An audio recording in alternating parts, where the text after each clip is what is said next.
Good morning students, welcome to e learning classes में आपका स्वागत है। मैं आनंद फिडेलिस आपके सामने प्रस्तुत हूँ।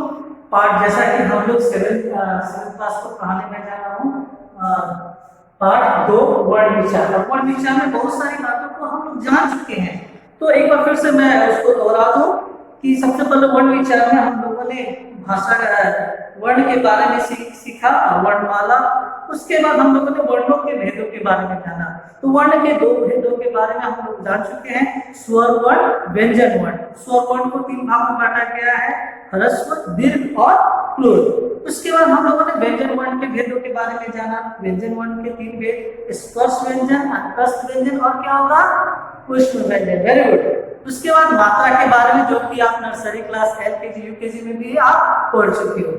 संयुक्त व्यंजन के बारे में भी हम लोगों ने भाग 4 में पढ़ चुके हैं। संयुक्त व्यंजन, द्वयुक्त व्यंजन, उच्छिष्ट ध्वनि और अयगुआ।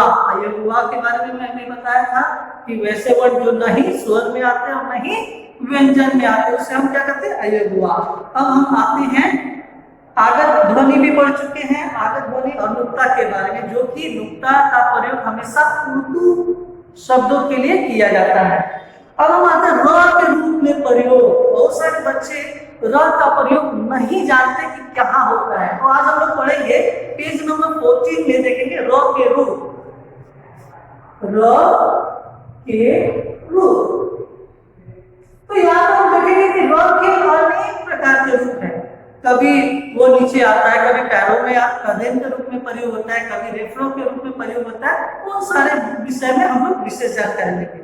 तो किताब में देखेंगे हिंदी वर्णमाला में र एक ऐसा वर्ण है, र एक ऐसा वर्ण है जो कई प्रकार से लिखा जाता है। तो आइए र के अलग अलग रूपों तथा नियमों से परिचित हो। पहला, र का साधारण रूप।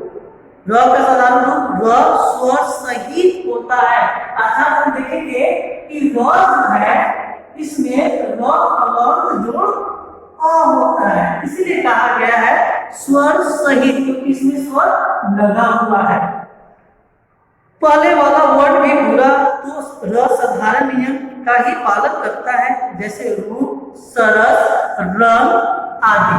अब आते दूसरा, स्वर रहित या आधा र, यानी स्वर रहित। अब देखोगे यानी या हम कहते हैं आधा र का प्रयोग, यानी र अलग का हो गया यहाँ पर आधा र। तो आधा र यहाँ पर रेफ के रूप में हम लोग इसका प्रयोग करेंगे। रेफ के रूप में आप देखोगे इस तरह से हम लोग इसका प्रयोग करते हैं। जैसे हम कह सकते हैं, जब र आधा या स्वर रहित हो और उसके बाद वाला वर्ड स्वर सहित या पूरा हो, तो र अगले वर्ड के ऊपर लगता है, पर बोला उससे पहले ही जाता है। जैसे घर, बच्चों ध्यान देंगे, घर होते हैं धर्म लिखे, लेकिन जब हम इसको लिखेंगे तो ध जैसा कि किताब में बताया है, तो ध के बाद वाले वर्ड जो स्वर सहित होता है यानी म के ऊपर क्या रहता है, रेफ लग जाता है।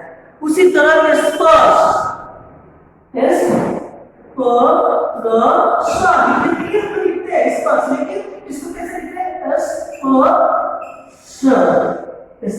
उसी तरह बहुत सारे शब्द आते हैं, आशीर्वाद आते हैं, है ना। अब हम आते हैं दूसरा, यदि र स्वर रहित है, उसके बाद वाला वर्ड भी अधूरा या स्वर रहित है, तो र और बाद वाले वर्ड व्यंजन के बाद लगाया जाता है, जो कि बाद वाले व्यंजन जो है उसके ऊपर हम लोग लगाते हैं। अब हम आते हैं उदाहरण के लिए ईर्ष्या। यहाँ र का उच्चारण ई के ठीक बाद स या तथा या से पहले ही किया जाता है। अब हम आते हैं बच्चों, आपने सीखा कि स्वर रहित आधा या आधा र यानी रेफ र का प्रयोग। अब हम आते हैं स्वर सहित र का प्रयोग, यानी पदे जिसको करते हैं। स्वर सहित, यानी द का प्रयोग हम इसको क्या कहते हैं, पदेन। इसका मात्रा आप देखोगे इस तरीके से होता है।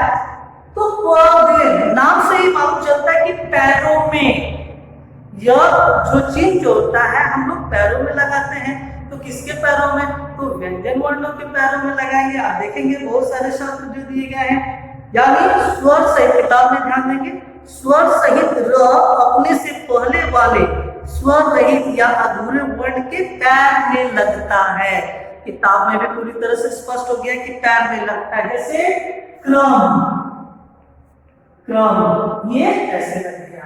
प्रकार, बहुत सारे शब्द है प्रकार। आप देखोगे प्रकार आपकी किताब में प्रकार दिया गया है, तो ये सारे शब्द आपके दिए गए हैं किताब में भी। अब हम आते हैं बच्चों ट तथा ड व्यंजनों के स्वर रहित होने पर स्वर सहित र का प्रयोग।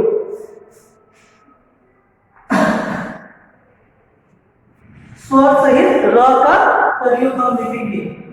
इसमें आप देखोगे कि यह होगा नीचे की ओर, इसका प्रयोग किया जाएगा। यानी अगर ध्यान से देखा जाए कि जिस व्यंजन वर्णों में जो नीचे का जो भाग जो होगा वो अर्ध गोलाकार हो या इस तरीके का हो, तो उसमें हम इसके नीचे क्रम में हम लोग लगाते हैं। अब हम आते हैं, जैसे किताब में भी ध्यान दें, ट तथा ड व्यंजनों के स्वर रहित होने पर स्वर सहित यानी र का प्रयोग हम लोग लिखते हैं। कैसे, जैसे घुंडी के समान है, यानी यहाँ पे बोल रहे तो यहाँ पे इस र का प्रयोग हम लोग इस तरीके से करते हैं।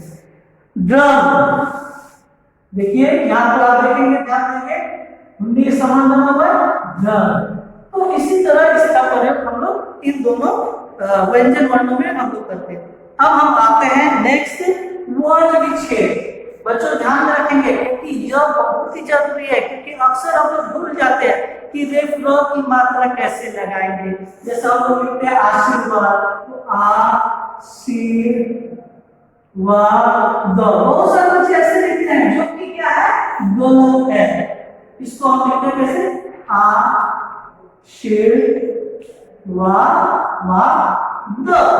इसको हम ऐसे लेकर के हम लिखते हैं, यानी बाद वाले व्यंजन पे हम लोग लगाते हैं।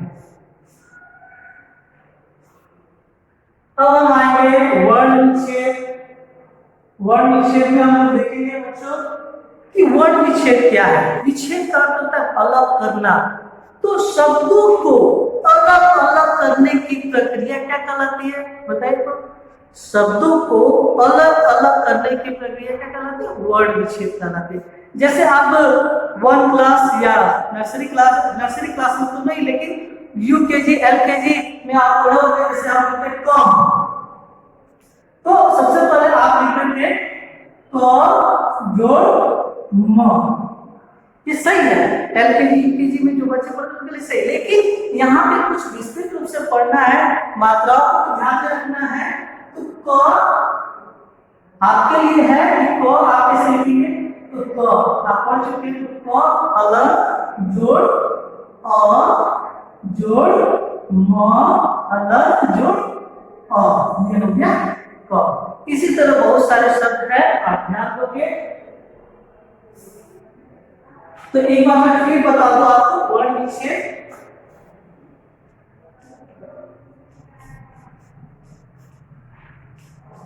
विच्छेद का अर्थ होता है अलग अलग, यानी वर्ण आप मालूम है, स्वर वर्ण, व्यंजन वर्ण और विच्छेद अलग अलग। तो शब्दों को अलग अलग करने की प्रक्रिया को वर्ण विच्छेद कहते हैं। आपकी किताब में भी दिया गया है। मैंने पहले ही कहा है आपको कि या तो आप मेरी परिभाषा लिख सकते हो या तो किताब की परिभाषा लिख सकते हो, जो आपको सही लगे। तो किताब में देखेंगे शब्दों में प्रयुक्त वर्णों को पुनः अलग अलग करके लिखना वर्ण विच्छेद कहलाता है। जैसे उज्ज्वल, उज्ज्वल आपके किताब में दिया गया है, आप देखोगे उ जोड़ आधा ज जोड़ ज जोड़ अ। अब देखेंगे ज में अ मिला हुआ है तो इसको तोड़ दिया गया ज जोड़ व अलंग जोड़ अ जोड़ ल अलंग जोड़ अ। ये हो गया उज्ज्वल। इसी तरह बच्चे अब ध्यान देंगे कि बहुत सारे शब्द दिए गए, सुभद्रा, आशीर्वाद, हृदय, संवाद, वंश, सक्षम, विज्ञान, कौमुदी, पृथ्वी, श्रवण, प्रातः, ये सारे वर्ण विषय को आप अपने कॉपी में लिख लेंगे। बच्चों अब हम आते हैं अंतिम पड़ाव पर। अब तक हमने क्या सीखा? इस पाठ में तो हम लोगों ने बहुत सारी बातों को सीखा जो कि पहले मैंने बता दिया है। अब किताब की कुछ मुख्य बातें हैं उनको हम लोग जान जाए कि क्या आपने सीखा है। हिंदी वर्णमाला में 11 स्वर और 33 व्यंजन होते हैं। संस्कृत में कितने होते हैं बताइए तो? 13। और अयगुआ है, और अयगुआ के विषय में हम लोगों ने बताया क्या था कि वैसे वर्ण जो नहीं स्वर में आता है न ही व्यंजन में आता है उसे हम क्या कहते हैं? अयगुआ। ड़ और ढ उच्छित ध्वनियां है। उच्छित का अर्थ होता है छिपा हुआ, तो छिपी हुई ध्वनियां के रूप में इसका प्रयोग किया गया है। शब्द के रूप में नहीं आती है, यानी शब्द के पहले वो नहीं आती, या तो बीच में या तो अंत में। जैसे लिखते हैं पेड़, मैंने पहले भी समझाया तो पेड़, या तो अंत में या तो बीच में, यानी पहले इसका प्रयोग होता ही नहीं है। अब हम आते र का प्रयोग एकाधिक रूपों में है, जैसे रेफ, पदेन और त जैसे। अब हम बच्चों आज के लिए हम इतना ही पढ़ेंगे। आप विशेष कर ध्यान में रखेंगे कि आप जो भी परिभाषाएं दिखाई जाती है आपको बताया जाता है, आप उसे कर लोगे और इस चैनल को सब्सक्राइब करोगे और अपने दोस्तों में शेयर करोगे। तब तक के लिए धन्यवाद।